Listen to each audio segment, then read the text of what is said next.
Hello all, and welcome to Meanwhile in the West, my weekly series where I read through the letters to the editor in my local newspaper, the West Australian, and I criticise the stupid people who write in stupid things. First up, whose interest? 14th of August 2014. What does it mean to ordinary Australians when the Reserve Bank announces that interest rates will be put on hold at 2.5%, knowing borrowers pay almost twice that? PJ Arathun, Beachborough. So yes, this is a fairly common misconception or a misunderstanding between the role of the Reserve Bank in setting interest rates and how that will affect actual borrowers, people paying their home loans and so on and so forth. So the way that it actually works is the Reserve Bank essentially only lends money to the large financial institutions. So their rate that they charge, this 2.5%, that's the rate that the Reserve Bank charges to the very large banks to borrow money from them. The very large banks borrow money from the Reserve Bank so that they can then lend that out to each other and to large institutional investors and to some of the smaller banks, and also the smaller banks will lend down to, as well as the large banks, to home loan. Now, each step of the process, somebody takes a cut, essentially.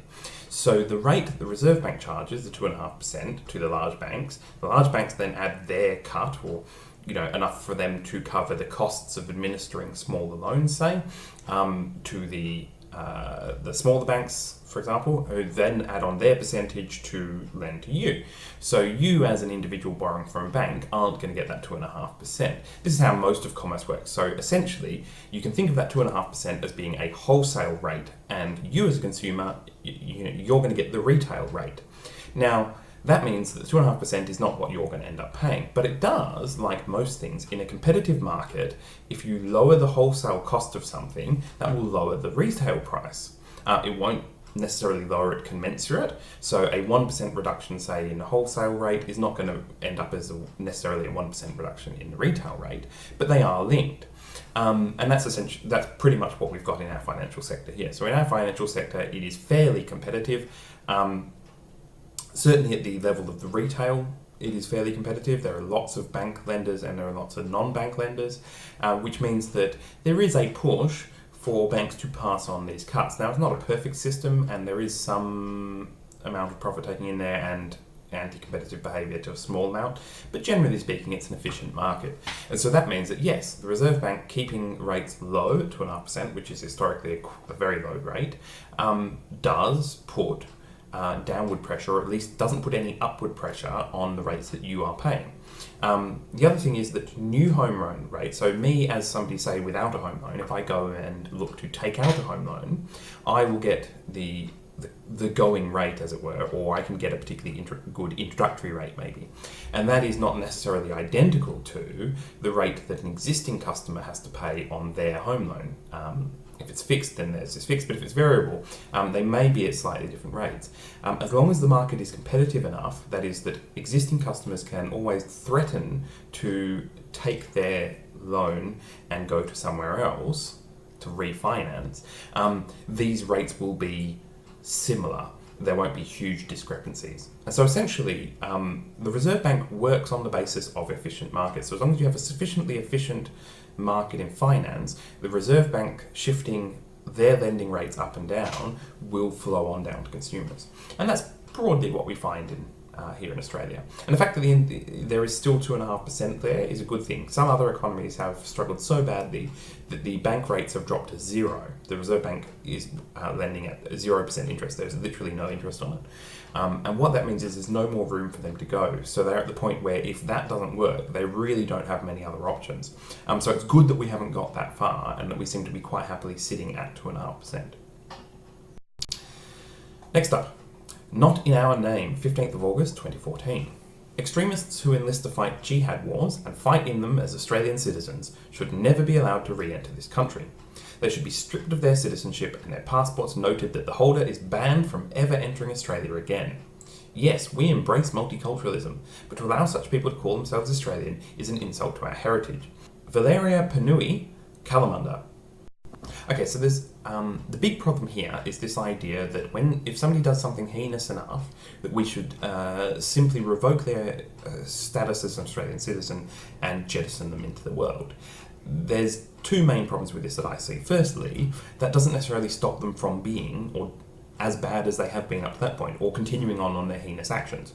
So somebody who is, at the moment fighting for ISIS in the Middle East and beheading civilians, say, simply revoking their Australian citizenship status is hardly going to prevent them from doing that. So I'm not sure what purpose, other than to make us feel better about the fact that they're not going to come back and live among us. The second thing I think is wrong with this is that I feel that Australia as a society and as a country has a moral responsibility to take responsibility for all of our citizens. When somebody is an Australian citizen, I feel that our country is responsible for their actions. And when they do something terrible, that is our responsibility to punish them for that. And simply revoking their citizenship is not sufficient punishment. I would like to see, if we don't already have laws, to have some new laws enacted that would allow us to punish people for fighting overseas in religious conflicts, say, and to extradite them from third countries back to Australia for them to feel that punishment. And so I think that that's actually a much better idea, is that we should seek to get these people back to Australia so that we can punish them, not simply say, no, you can't come back here and you've got nothing to do with us. Because, like it or not, they are Australian citizens and I feel that they are our responsibility. Let me punish them, 16th of August 2014. The article about a decapitated swan is sickening. RSPCA on hunt for swan attacker, 15th of the 8th. I don't know who is guilty of this appalling deed, but one thing is for sure, they must be caught and meted out the full force of the law.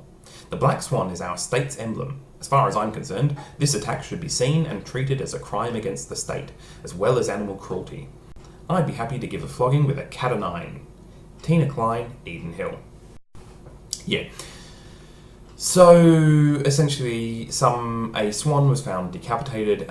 Here we essentially have black swans. And yes, that is our state logo. So people are drawing the connection with this being some kind of attack on the state or on the sort of symbol of the state's authority and therefore an attack on society as a whole. Much more likely, this was simply the act of generally young men, or a man, usually in groups but sometimes by themselves, inflicting cruelty upon animals for their own entertainment. This is generally what happens in these situations. I doubt that there was any particular anti-state kind of motivation behind it. But even if there were, the decapitation of a swan is hardly a threat to the stability of our democracy and our community as a whole.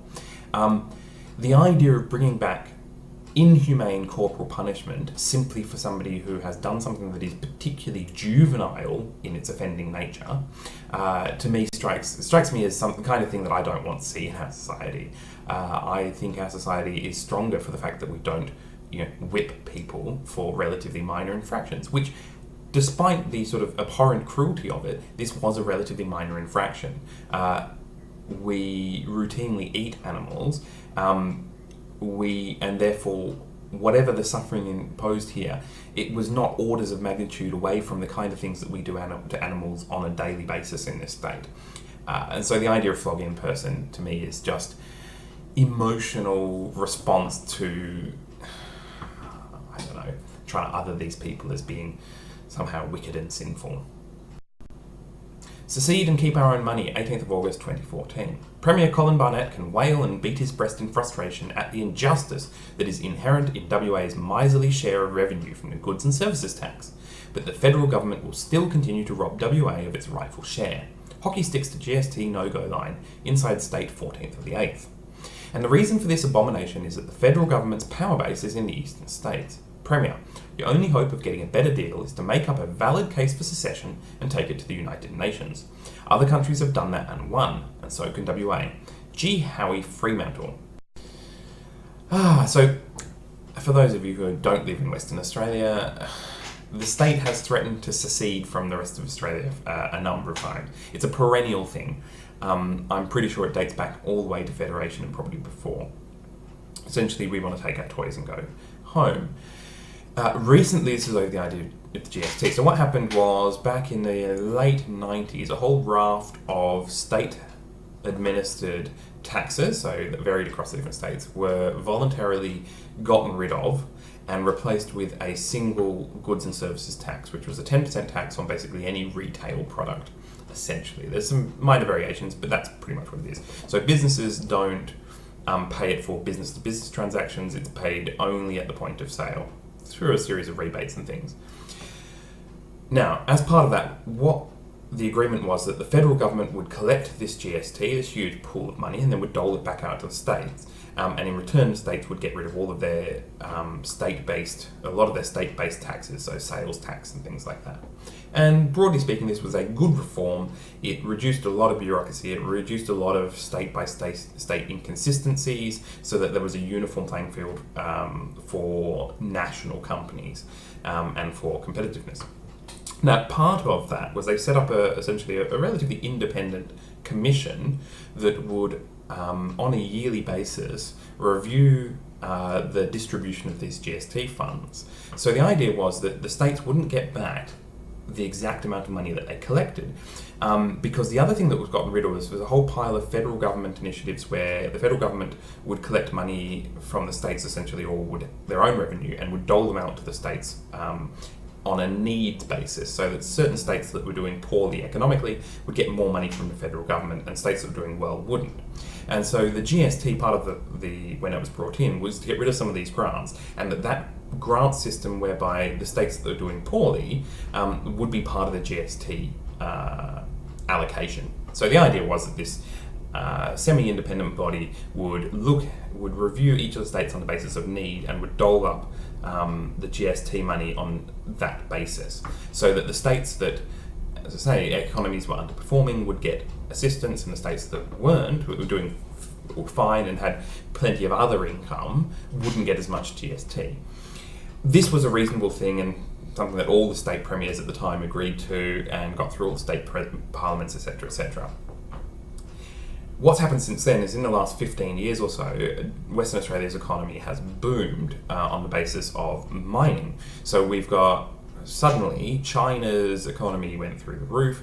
They have a huge amount of construction going on. Construction requires steel, and steel requires iron ore, and WA has bucket loads of it. So on the back of essentially just China, we've been exporting huge amounts of iron ore. We've been digging it out of the ground and flooding it to China at a massive rate, and our economy has gone through the roof as a result. So everybody in WA is now, well, not everybody, but WA is now financially as a state in a really good position. Don't talk to the state government about that, they'll deny it, but essentially that's true.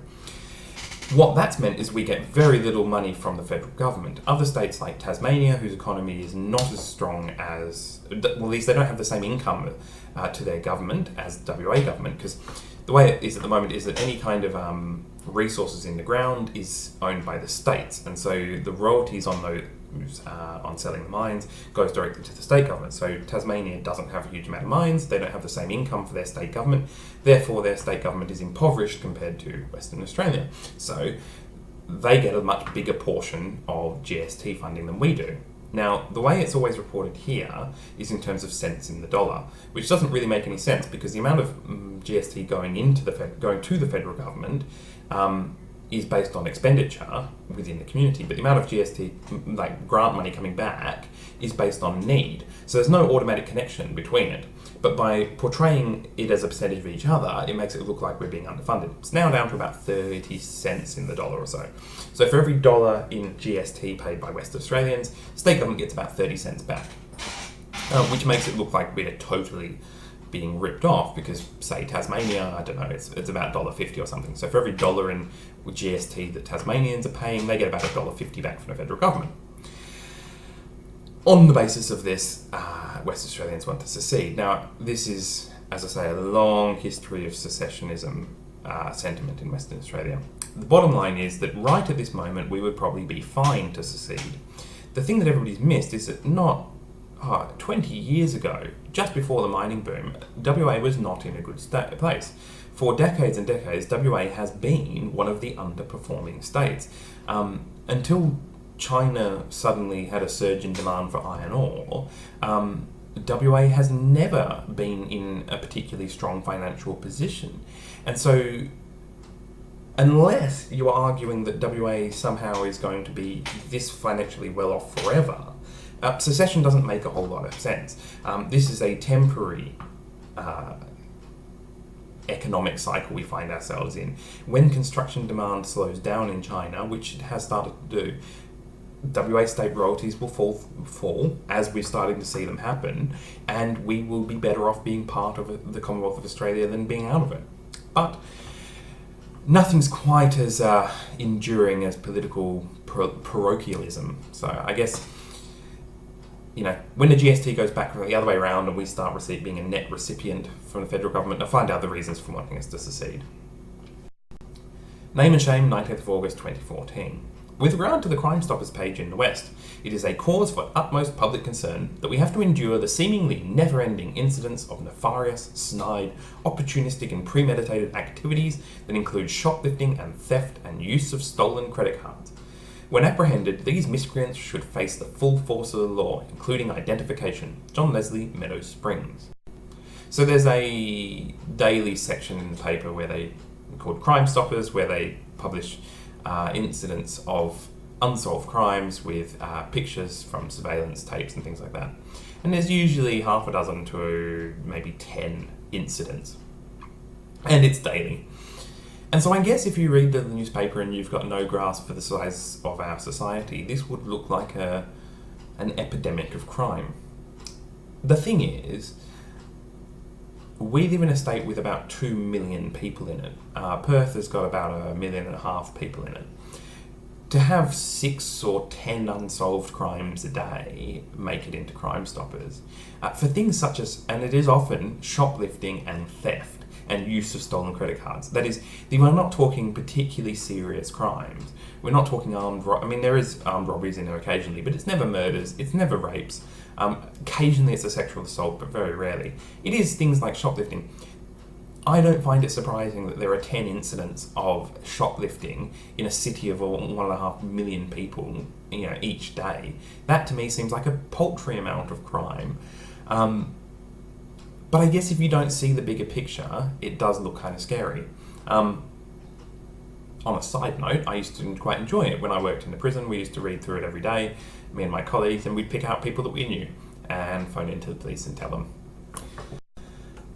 Lastly for this week, Philosophical Pozo, 19th of August 2014.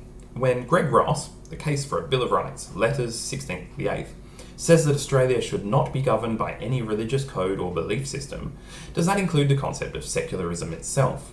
After all, secularism is arguably a belief system. M. Wong Crawley. So, yes, Greg Ross did say that Australia should not be governed by any religious code or belief system. Now, I'm not sure whether he meant religious code and belief system, or whether he meant religious code or belief system, i.e. religious belief system. But even to take it, the intent of the letter was clear. What he was arguing for is a Bill of Rights, which we don't have instituted in law here. All of our rights essentially are governed by common law, and that we inherited from the UK. So these are essentially the precedents set in common law. And the idea is to have a constitutional document that would define specifically a range of rights that we're all entitled to that wouldn't be able to be removed through common law judgment or through acts of parliament.